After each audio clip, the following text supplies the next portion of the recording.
Luego de una cursada en la que hemos compartido muchas experiencias, tenemos el interés de ayudarlos para que puedan prepararse exitosamente para vuestro próximo examen final que van a rendir en los próximos días de noviembre de 2022. Para esto va este primer video que forma parte de una serie de tres donde les resaltamos algunos conceptos y les agregamos otros, esperando que puedan incorporarlos no solo para rendir exitosamente el examen, sino para que resulten de utilidad en vuestra futura vida profesional como médicos. Saben que estamos enseñando con desarrollos tecnológicos, con un proyecto UBATIC que responde a su vez a la denominación de innato.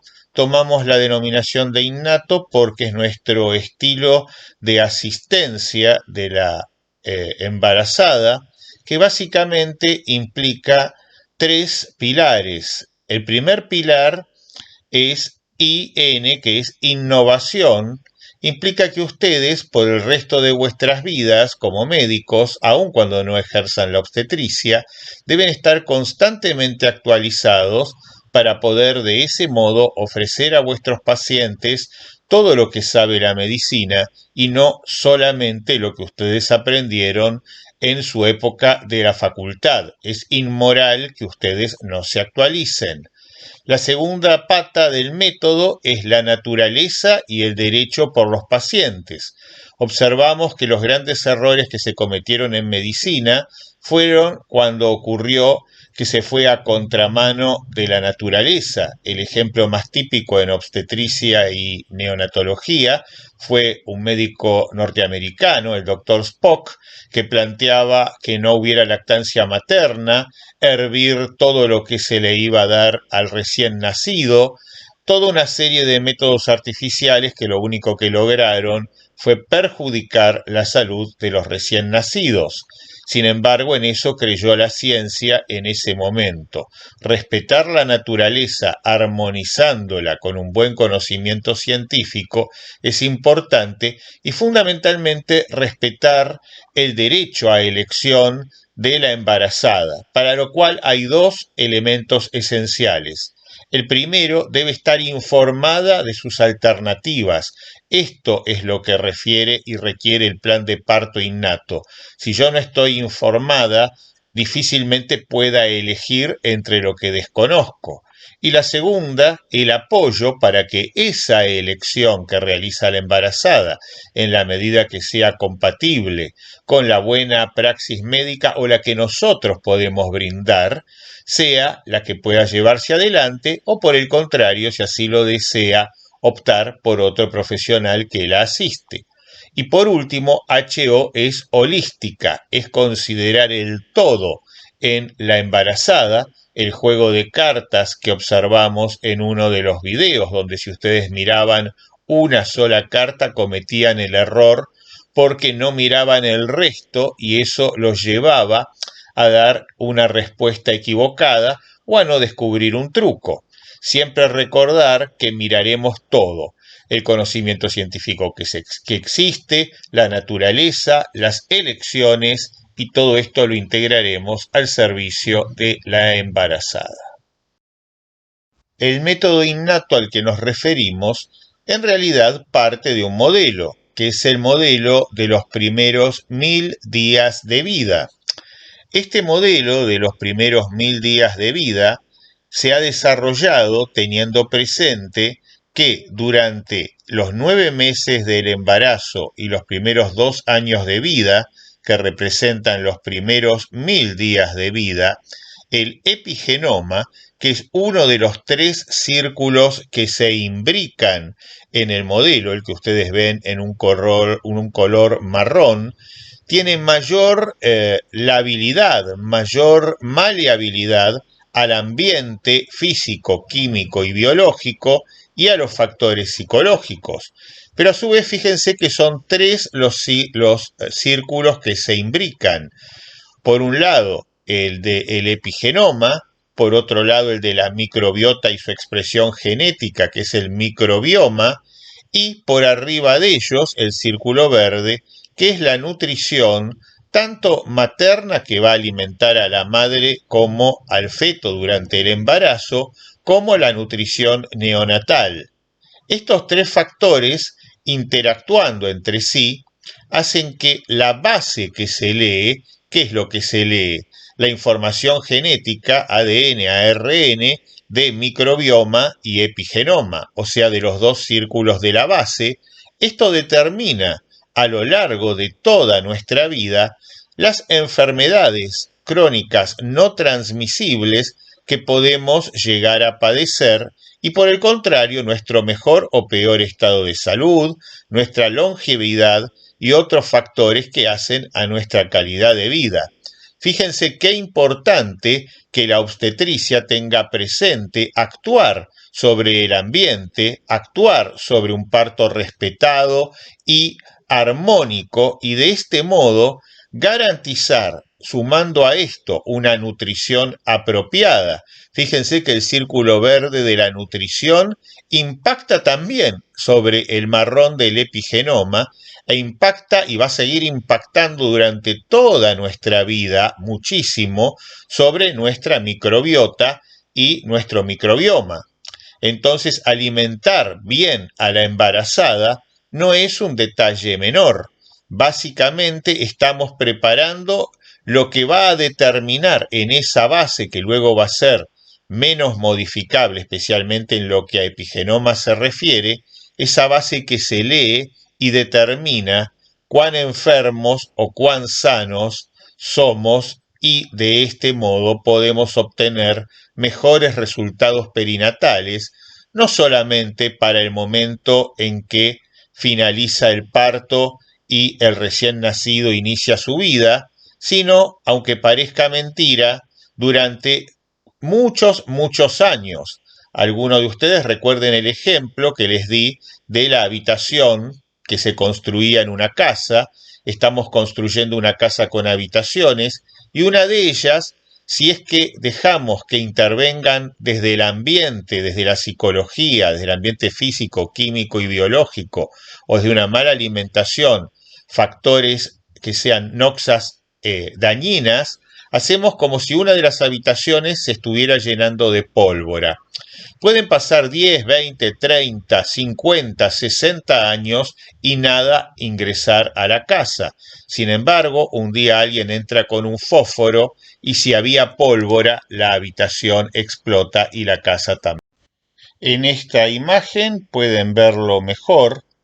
Fíjense nuevamente, aquí más en pequeño, los círculos, la base que se lee y cómo se va desarrollando desde el recién nacido hasta el anciano, lo que impacta sobre la salud, que es lo que se va leyendo. ¿Qué va a suceder? Vamos a tener una base relativamente estable, que es el epigenoma, que de todos modos se sigue modificando en nuestras vidas en base al ambiente físico, químico y biológico, y a los factores psicológicos, pero mucho menos que en esos primeros 1000 días de vida. Y el microbioma, que sí se sigue modificando muy rápidamente, porque la microbiota se modifica muy rápidamente en base a la alimentación, ya que somos lo que comemos. O sea, el círculo verde que está allí arriba, ya ahora no, durante el embarazo, si nosotros como niños, adolescentes, adultos o ancianos, podemos modificar a diario, para bien o para mal, nuestra microbiota, por ende el microbioma, el ADN y ARN de esos gérmenes que están fundamentalmente en el intestino y que pesan alrededor de 1 kilogramo de lo que es nuestro peso, fíjense que no es nada menor, y que se leen y determinan salud o enfermedad. Una cuestión que es importante es que el modelo de los primeros 1000 días de vida, y esto lo recalco, ha evolucionado ahora al modelo de 2000 días de vida. ¿Por qué 2000 días de vida? Porque lo que se considera es que para que tengamos un óptimo resultado, debiéramos considerar 500 días antes del embarazo, donde toda mujer que deseara embarazarse, en la medida que eso fuera posible, que ella lo programara y así lo deseara, prepare para estar en las mejores condiciones de salud.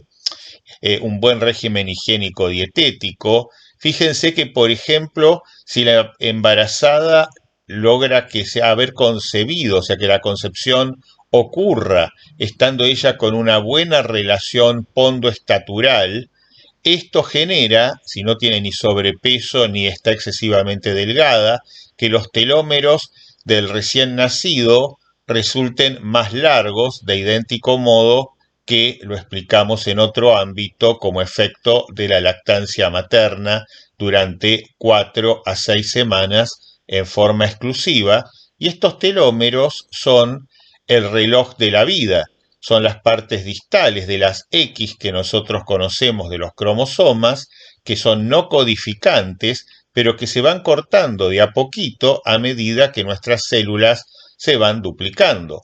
Cuantos más largos son nuestros telómeros, más larga, sana y joven será nuestra vida. Por ende, estamos hablando de que como ginecobstetras o aún como médicos generales, debiéramos recomendar que el embarazo fuera deseado y preparado, no necesariamente como una imposición, sino como un verdadero deseo o proyecto de vida de cada ser humano, de cada mujer, de cada familia, de cada persona gestante. Esto seguramente remarcará mayores resultados e implica otros 500 días de vida más, que son luego de esos 2 años y hasta que el niño ingresa en el sistema preescolar. Por ende, hablamos de 2000 días de vida, 500 antes del embarazo, 9 meses de embarazo y luego los 2 primeros años de vida más otros 500 más, que son el tiempo en que el niño es especialmente vulnerable en su epigenoma según las evidencias actuales. Aquí vemos nuevamente a pantalla completa el modelo de los primeros 1000 días de vida, recordándoles entonces que las nuevas tendencias implican hablar de los primeros 2000 días de vida, sumando 500 días antes del embarazo y 500 días luego del segundo año de vida hasta que el niño ingrese al preescolar. Si mirásemos la historia de la obstetricia y desde hoy en perspectiva qué sucedió a lo largo de los siglos que nos antecedieron, tenemos que ver que en los orígenes luego de Cristo o en los orígenes mismos de la medicina, el parto fue algo muy poco considerado por médicos y siempre a cargo de comadronas durante 17 siglos. Sí, 17 siglos. Uno pensaría que con el Renacimiento habría habido algún movimiento de la medicina, pero nada de esto ocurrió. De la Edad Media al Renacimiento nada varió.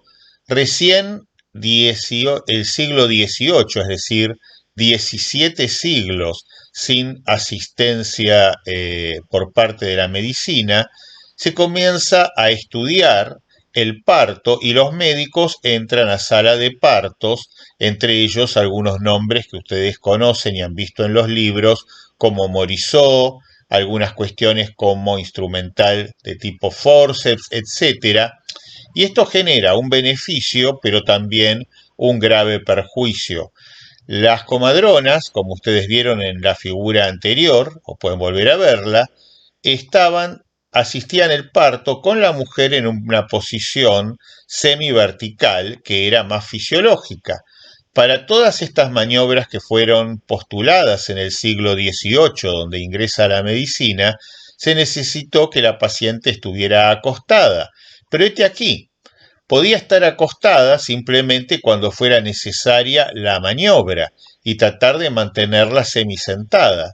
Sin embargo, se tomó la práctica de dejarla acostada todo el tiempo y esto perjudicó la fisiología normal del parto, dado que una mujer tiene una mejor progresión y descenso de su parto si es que está en posición vertical y aún más, como recomendamos en la cátedra, mientras que sea posible caminando en forma libre y luego, bueno, pasará a estar ubicada en la camilla, en posición en lo posible semivertical, pero la libertad de movimientos durante el trabajo de parto no obsta que podamos controlarla apropiadamente. Una cosa no invalida la otra.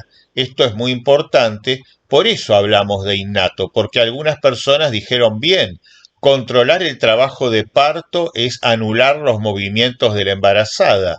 Evidentemente es un error garrafal. Simplemente se puede tomar el minuto para controlar, luego dejar que la paciente siga deambulando normalmente, auscultar latidos, palpar la altura uterina o si es necesario colocar un monitor en los momentos que realmente querramos registrar, salvo que se tratara de un embarazo de tan alto riesgo que requiriera monitoreo constante, son alternativas que tenemos para que esto que comenzó en el siglo XVIII no se perpetúe. Y fíjense, en el XIX esto ya se había debatido, no había más que instrumentales y demás, pero ahora aparecen anestesia y asepsia, y quién no desearía los beneficios de ellas, y la mujer permaneció nuevamente acostada. Obviamente, se la podría haber dejado en posición vertical y libre, fuera de los momentos en los que hubiera que anestesiar o hacer la asepsia. Y el siglo XX ni hablar. Aparecen toda la aparatología, monitores, etcétera, y nos olvidamos que había opciones superadoras que podían darles una mejor atención y progresión del parto a nuestras embarazadas con mejores resultados perinatales cuando el parto no solo es más fisiológico, sino que es más confortable y vieron cómo impactan los factores psicológicos en el modelo. Lo que fue muy importante en el siglo XXI es entender que esas enfermedades no transmisibles se originaban a partir de modificaciones en el epigenoma y esas modificaciones en el epigenoma eran especialmente aparecían porque era vulnerable, especialmente en estos primeros 1000 días de vida. Por ello, recomendamos en el siglo XXI este modelo donde la innovación no es contraria a la naturaleza ni al parto respetado, sino todo lo contrario, son complementarios y para eso hace falta un enfoque de pensamiento holístico y lateral, observando todas las posibilidades y luego tomando decisiones y volviendo al clásico pensamiento vertical y nuestras conductas médicas que normalmente conocemos y que son efectivas si se adaptan a cada persona en individual y no son simplemente un protocolo en general que no considera a la individualidad de cada mujer gestante que está siendo asistida. Aquí vemos el microbioma, un nuevo órgano. ¿Qué es el microbioma? Es la expresión en ADN y ARN de bacterias, virus y hongos que forman parte de la microbiota. Nosotros tenemos especialmente interés en la microbiota intestinal de la mamá, de la embarazada, que tiene tal grado de importancia y magnitud que si pudiéramos pesar esa cantidad de gérmenes, fíjense que nos sorprenderíamos porque pesan alrededor de 1 kilogramo, lo cual, fíjense, en una mujer que pesa a veces 50 o 60 kilos, 1 kilogramo de microorganismos es algo sumamente significativo. Y esos microorganismos tienen evidentemente ADN y ARN que se lee, en un principio que se lee para la salud de esa madre. Pero ¿qué sucede? Nosotros vamos a observar que esa microbiota se transmite a la leche materna, a la leche que el niño va a recibir al ser amamantado por su mamá luego de nacer. ¿Cómo se transmite esa microbiota? Se va a transmitir a partir de que las bacterias que están integrando la misma puedan migrar desde el intestino materno hacia las estructuras anatómicas en las que se produce la leche materna. ¿Cómo lo hacen? Lo veremos en imágenes a través de mecanismos que actualmente se han podido dilucidar. Se descartaron algunas teorías que hoy en día ustedes pueden encontrar en Internet y que son francamente obsoletas. Una de ellas hablaba que el niño, al ser amamantado por la madre, se contaminaba con los gérmenes superficiales de la madre, que a su vez provenían de algunos de su materia fecal, y de esta manera adquiría los microorganismos, la microbiota de la madre. Esto evidentemente es un error garrafal, porque en la materia fecal de la madre no solamente hay microbiota benéfica, sino enterobacterias y gérmenes causales de patologías tan severas como sepsis neonatal. Esto es muy importante que lo recalquemos a nuestros pacientes, porque lo observan en Internet y piensan que una inadecuada higiene materna podría facilitar o favorecer a su hijo, y es todo lo contrario. Por allí no llega la microbiota benéfica. Tampoco lo hace a través de la sangre. Obviamente, bacterias en sangre provocarían sepsis. La microbiota materna llega atravesando a partir del intestino las placas de Peyer del intestino, y desde allí, por vía linfática, alcanza las mamas, y por eso hablamos de un circuito enteromamario. ¿Por qué hablamos de nutracéutica perinatal? Miren esta figura donde en celeste van a ver la estirpe Firmicutes, que es una estirpe que tiene una codificación negativa para nuestra salud, y fíjense que es prácticamente la mitad.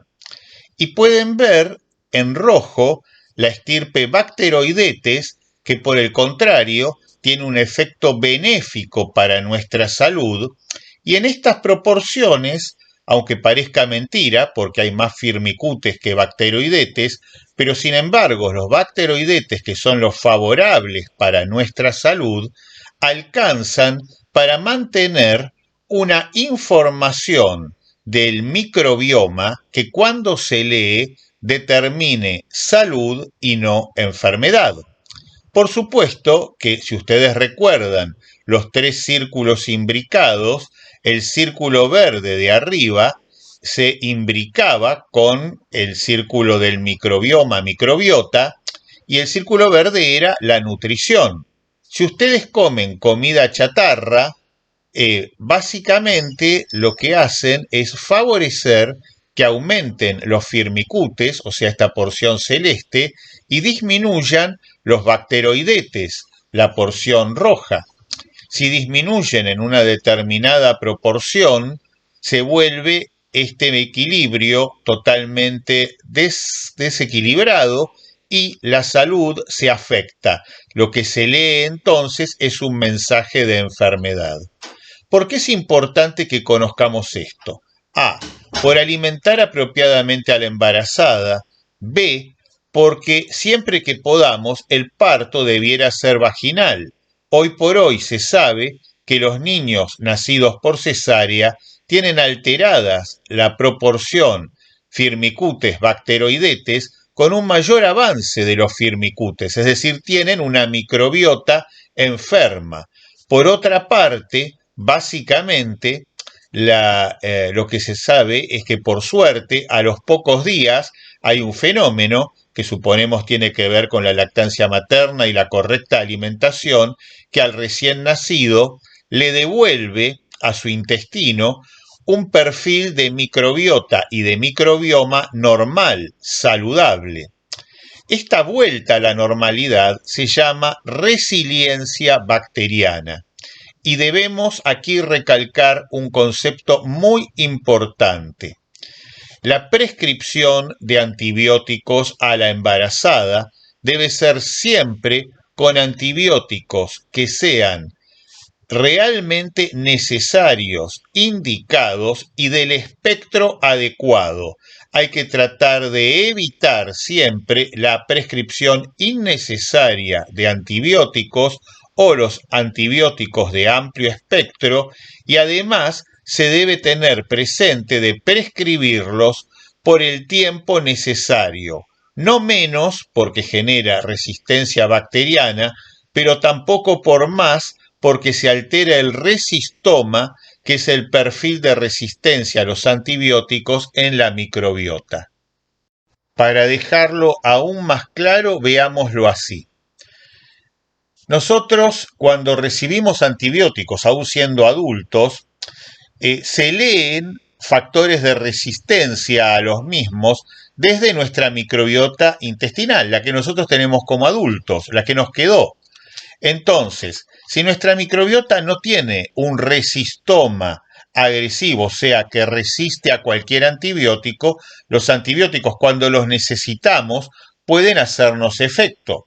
Si por el contrario, nuestra microbiota en algún momento fue arrasada con un tratamiento antibiótico y no pudo volver a su normalidad, sino que no pudo generar ese fenómeno de resiliencia de la microbiota y se generó un cambio en el resistoma, y el resistoma ahora genera fuerte resistencia a los antibióticos, cada vez que nos enfermemos y requiramos antibióticos, vamos a tener fuerte resistencia a los mismos y no podrán ser efectivos.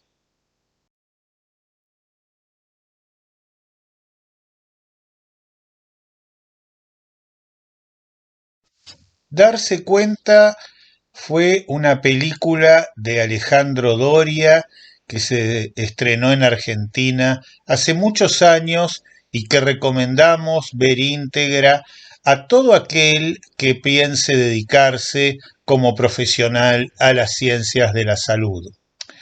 En este caso tomamos un fragmento, tal vez el más crítico, que es cuando el médico, en este caso Luis Brandoni, junto a la enfermera, interpretada magistralmente por China Zorrilla, están asistiendo a un paciente aparentemente por la lógica de la medicina imposible de salvar, tan imposible que lo han dejado allí esperando a que muera.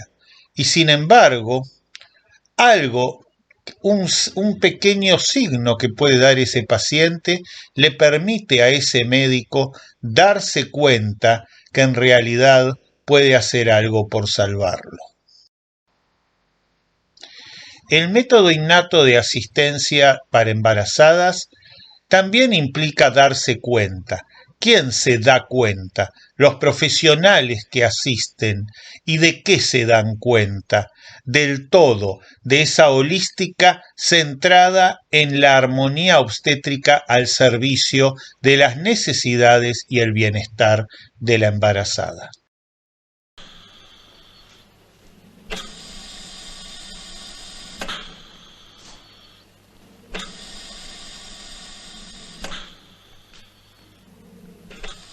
¿Te leo el informe? No hace falta. Son despojos. Fractura de cráneo, solo para empezar. El resto parece la obra de un carnicero morboso que separó la mitad para un puchero y la mitad para un estofado. ¿Qué dicen las radiografías? Dicen mucho, pero no dicen todo. Se la sacaron mal. Pobrecito. Lo único que le funciona bien es el corazón. Mala suerte. Puede durar una eternidad. ¿Quién se ocupa? Nadie. En fin, se supone que está a cargo de Ferrero, pero salvo el vendaje de la cabeza no le hizo nada. Y le está ahorrando al hospital, algodón, alcohol, yeso, antibióticos. Mira el pecho. No tiene una costilla sana. Me enferma la hipocresía del sistema, che. ¿Por qué no lo ayudan a morir? ¿Eh? Una cosa u otra. No hacen nada. Mejor que le den el pasaporte de una vez. Hubo un tiempo en que se hacía lo imposible por salvar una vida humana. Hoy la vida vale menos que ese pucho que te estás por fumar.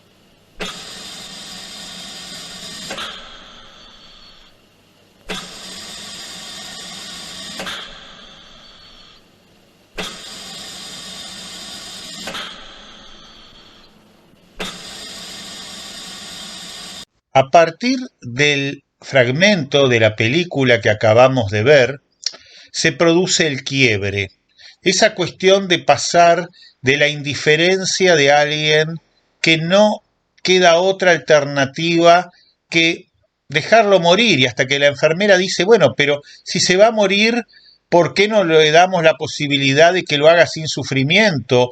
Y ni eso pueden hacer. Y de golpe todo se transforma. El darse cuenta implica a partir de ese paciente que se puede hacer algo por él, así como podemos hacer algo por nuestras embarazadas, y vean la película y es maravilloso cómo ven cómo se puede transformar una realidad a través del momento en que uno se da cuenta.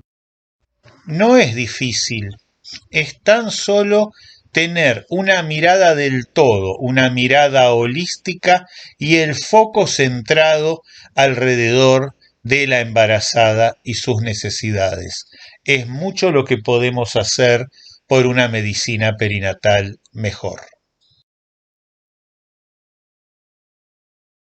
Fíjense, por ejemplo, el simplemente darnos cuenta de informar a cada embarazada al momento que nace su hijo, que si le da leche materna en forma exclusiva, logra hacerlo durante 4 a 6 semanas, aumenta sus telómeros y puede prolongarle la vida y darle una vida más larga, más joven y más sana. ¿Podemos ignorar esto? Durante la pandemia por COVID-19, estar atentos a todas las innovaciones que además fueron inestables. Hubo inclusive bibliografía contradictoria, y especialmente en obstetricia y en embarazo y recién nacidos, fue muy importante. Hoy sabemos que mantener la lactancia en una paciente que padece de COVID es deseable, mientras que podamos colocarle un barbijo y dar cierta protección, porque el beneficio que va a recibir ese recién nacido de esa lactancia es muy importante, y privarlo de ella no se justifica en una relación costo-beneficio donde es más lo que pierde que lo que gana por evitar un posible contacto con COVID. Por otra parte, se sabe hoy que la vacunación debe realizarse en todas las embarazadas ante la pandemia de COVID, con la única excepción de alguna que tenga una contraindicación específica a la vacunación. Pero la vacunación para COVID durante la pandemia está indicada. Pensamiento crítico es esencial. Miremos ahora un breve video del Ministerio de Educación de Chile. La educación trabaja básicamente para dos objetivos. El primero es transmitir los conocimientos fundamentales sin los cuales no puede operar el pensamiento. El segundo es enseñar a pensar, a distinguir puntos de vista y ser capaces de sacar conclusiones de manera autónoma. En otras palabras, utilizar la información para obtener conocimientos nuevos, tomar decisiones y resolver problemas. Esto es lo que hace un pensador crítico. ¿Te has preguntado por qué seguimos memorizando información en las salas de clases cuando los conocimientos están en todas partes? En una economía cada vez más integrada y que exige trabajadores que puedan trabajar con el conocimiento más que retener, se hace necesario procesar y evaluar grandes volúmenes de información que hoy se encuentran disponibles a través de muchos canales. Se estima que a través de Internet, en unas pocas horas, generamos la misma cantidad de información que creó el mundo desde la primera civilización hasta el 2003. Aunque esto incluye información duplicada, información falsa e información no contrastada. Para enfrentar esto, el pensador crítico genera el conocimiento a partir del análisis de muchas fuentes de información, puntos de vista, argumentos y teorías, sin comprometerse inicialmente con ninguno. Una vez que los entiende, detecta cuáles son los más relevantes y saca sus propias conclusiones. Si quieres que tus estudiantes piensen, pregunta siempre: ¿de qué habla cada perspectiva? ¿Por qué algunos argumentos son más valiosos que otros? ¿Qué conclusiones sacarías a la luz de la información disponible? Siéntalos en círculos y genera debate en torno a las temáticas que se exponen en cada asignatura. Un error típico que cometemos es recopilar información y presentarla sin ningún tratamiento. Esto se da en trabajos de investigación, en disertaciones e incluso en el diseño de las clases. Otro error es confundir el razonamiento con la expresión de preferencias. Opinar no es criticar simplemente por mostrar un punto de vista o por defender una idea preconcebida. Si impartes una disciplina humanista, recolecta todos los puntos de vista que puedas y ponlos en cuestión. Mientras más, mejor. Si enseñas ciencias, invítalos a desafiar las teorías existentes. No sabes si en el futuro uno de tus alumnos cambiará la manera en que vemos hacia el espacio, entendemos el idioma o el cálculo.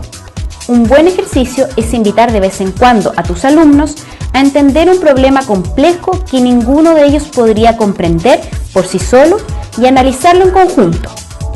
Puede ser un reportaje especializado, un capítulo de economía o de política. Serán temas con los que volverán a tratar en su vida. No por nada, Finlandia tiene uno de los mejores sistemas educativos del mundo. Los profesores privilegian el debate y el diálogo sobre el traspaso de contenidos. Y no es una coincidencia, porque los finlandeses están acostumbrados a conversar, conocidos por el hábito de reunirse en termas frente a las bajas temperaturas, hablan desde la contingencia hasta la planificación familiar. Cuando el pensador crítico, cualquiera de tus estudiantes, toma puntos de vista con responsabilidad, es decir, cuando sabe por qué los toman, también está desarrollando habilidades que le permitirán interactuar con otras culturas y convertirse en ciudadanos más comprometidos con el futuro. Para razonar efectivamente, el pensador crítico también debe dominar los procesos de inducción y deducción. Usas el pensamiento deductivo cuando pides a los estudiantes determinar la naturaleza de algo, basados en un conjunto de evidencias como concluir que eres el segundo hermano porque habías dicho que tenías un solo hermano mayor. El pensamiento crítico usa el pensamiento inductivo cuando crea una generalización a partir de un conjunto de hallazgos, como determinar que las hojas son verdes porque todas las del patio lo son. Es el método que usa las ciencias naturales y humanas para descubrir el mundo.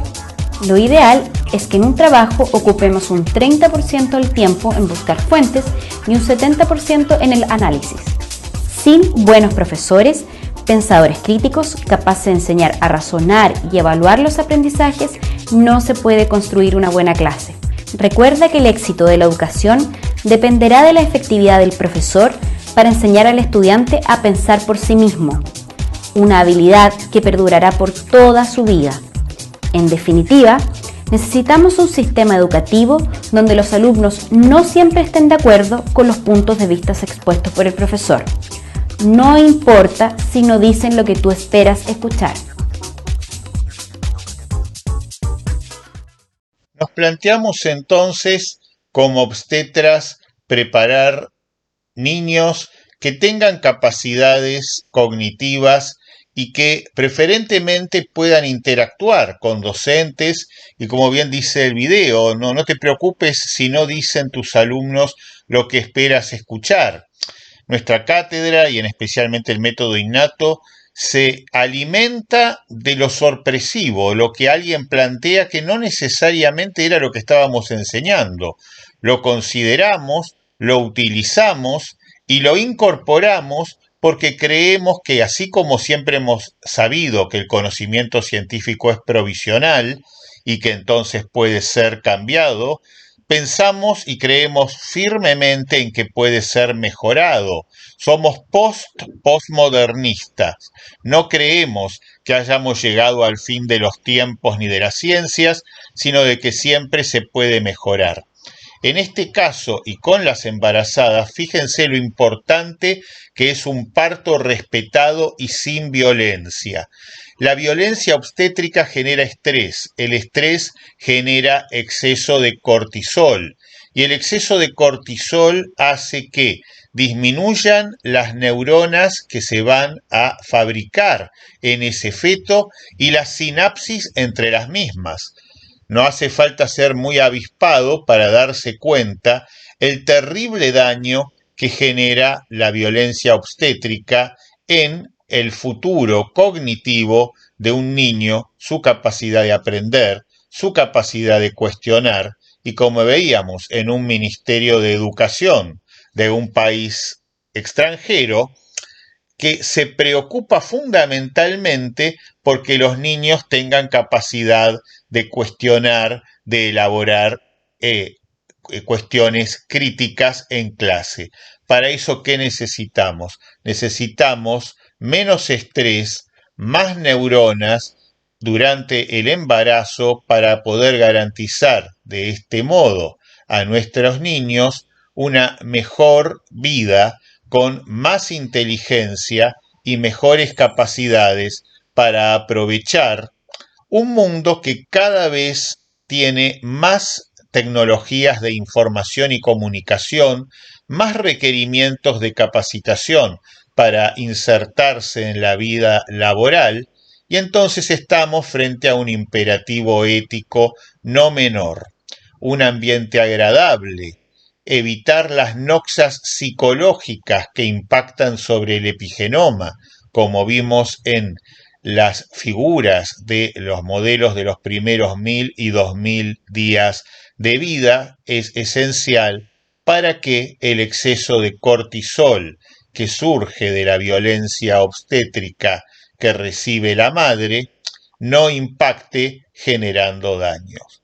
En sucesivos videos, quedan otros 2 videos más, estaremos terminando conceptos que queremos repasarles, recalcarles y que se lleven de esta cursada, no solamente para preparar este examen, sino también y fundamentalmente para que los recuerden a lo largo de vuestras vidas de médicos y puedan de este modo prestar un mejor servicio a la comunidad a la que asisten. Fin del primer video. Gracias y esperamos que les resulte de utilidad.